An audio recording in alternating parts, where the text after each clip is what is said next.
Today we continue to build out our ship and our crew, and we'll probably stop there, but we'll see for locations and settlements and stuff. But at a minimum, ships and crews for Sundered Isles. Let's go.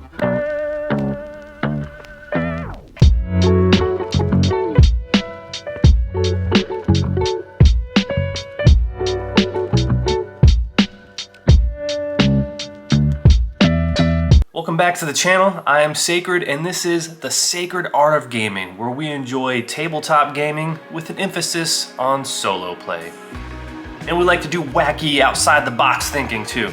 So this is upside down. We'll move this way, and we'll get out my character sheet, which is buried apparently. So last we left off, we do have our character sheet. We are going to be a pirate captain boy, Icarus Talon, known as the Half Hand. I may regret this, but for now we have 3 edge, 1 heart, 1 iron, 2 shadow, 2 wits. We are a pirate captain, a swashbuckler, and we have a sailing ship. I think we get 1 more card later, but we'll do that in order. So my background vow, I have decided, is going to be to earn a seat at the Pirate Nations Council. I'm picturing kind of like Pirates of the Caribbean. So yeah, let's get rolling. And if you do enjoy this video, don't forget to like, let me know in the comments down below what you're thinking, and subscribe if you want to see more stuff like this. Let's go! Put this over here. All right, so this is where we left off. We kind of ended up doing the Buccaneer for my persona. So that brings us here to take command. We will have, maybe I should put this out to the side so I can kind of keep track of what I'm doing here. We're going to do Novice Command, the default. I like to, in most circumstances, start with the default, see how the game is kind of intended to be played for most things. And then, if I do go back, then, you know, get spicy with it and try crazy stuff. No command and worthy command. Be interesting. So now we're gonna go right into our ship history. If you have a command, envision how you claimed or earned the vessel. For inspiration, use the table below. If you sail under the command of a non-player character, you can use this table to give their ship a backstory. So we gonna roll. We're gonna roll as much as we possibly can because we love it. The curse die is in effect because of this. I mean, we can see it here, but also the symbol there. Roll it. No cursed option today, and we got 23. Captured in battle and awarded by the former captain. Interesting. And then from there, we're going to go into, we have this whole ship characteristics section. And it looks like the first part of this, so they do say the ship size table, that's why I have this out here. We're going to, again, stick with the default, which is gonna be a small ship. And yeah, I picture us definitely being in like the cutter or sloop category. We want to be small, fast, maneuverable for sure.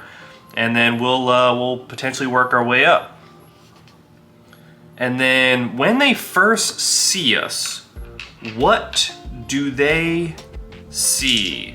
And that's actually in the second book, page 26. So that's just the next page over here.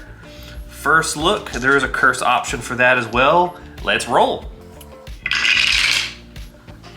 No curse option, but we have 77. We haven't had a single curse thing show up. How is that impossible? Sails emblazoned with insignias. Yeah, that tracks. We emblazoned out here.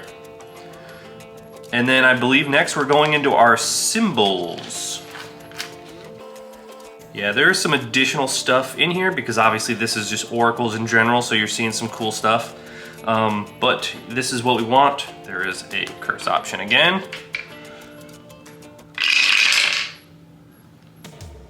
86. I'm definitely putting my head in the camera. because I am moving around. I need to move this way when I do that. So yeah, 86, a warrior figure. Interesting. I don't know that I would have guessed that. And then from there, we have hidden aspects of our ship. Exciting. Is that just in order next here? Yeah, our ship details. When it's first sighted, our symbol, and then less obvious or hidden aspects of the ship or its crew. Cool. Also curse. Cool. Still no curse. That is a 30. Hidden cargo. Interesting. And then we get to figure out what the cargo is next. May or may not be the hidden cargo. Our entire story could be based on this. Our short-term story, anyways. That is a 69 for the cargo. Sailcloth. Our hidden cargo might be something else. And then we can also use this whenever we are taking another ship, potentially. And now we have our ship name. We've got a curse option! Finally, 53. I jinxed it. And let's see. Imp?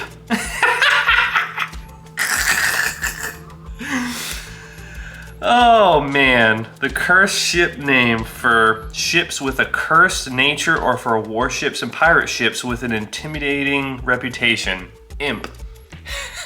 I kind of like that. So there's a couple things that this might actually really work with. Number one, it being a small ship. So like an imp, we're gonna be small, annoying to potentially larger ships. We'll get to the other thing a little later on. And then our final asset, I believe. Oh, haha. Final asset. Yeah, I guess that's a perfect time to unveil. Is this 2 cards? This is. It's not meant to be the longbow. It's meant to be, some of these cards are kind of sticky. So, I was watching, I was watching Miyazaki movies, and I forget which one exactly it is. It's not the one with the princess, is it? That just released in IMAX? I forget. But basically there's a ship. Let me know in the comments down below. There's a ship where it's definitely the one with the pirates, which would make sense. And yeah, I don't want to spoil anything. It's a brand new movie. So there's like an additional piece that goes outside the ship. And I believe it is an airship type situation where they basically like dangle above, and this way they can kind of like see above the clouds or get ideas. So just get a vantage point, which works here. And then I think the imp can also play into that too, as myself or a crew member are outside of the ship just doing more imp-like things, small, annoying, but like arguably demonic, as we are probably feared to some degree, maybe. So yeah, that is our final asset. And I think that's actually everything there. And then we go into the crew. So let's see our crew characteristics. This will be interesting. 20. Experienced mariners lending an able hand. And then yeah, here's the piece here about getting our final asset. Now, charting the course, I feel like this was kind of short. 10 minutes, I feel like this is gonna put quite a bit. Is there any way to kind of chop this up? I feel like all of this is kind of in its own thing here. So we'll do that in the next video. So yeah, if you have enjoyed the content, maybe slap a like on this bad boy. Consider subscribing if you want to see more content like this. And leave a comment down below, your thoughts on Sundered Isles. It's taking a long time to roll out the actual play itself.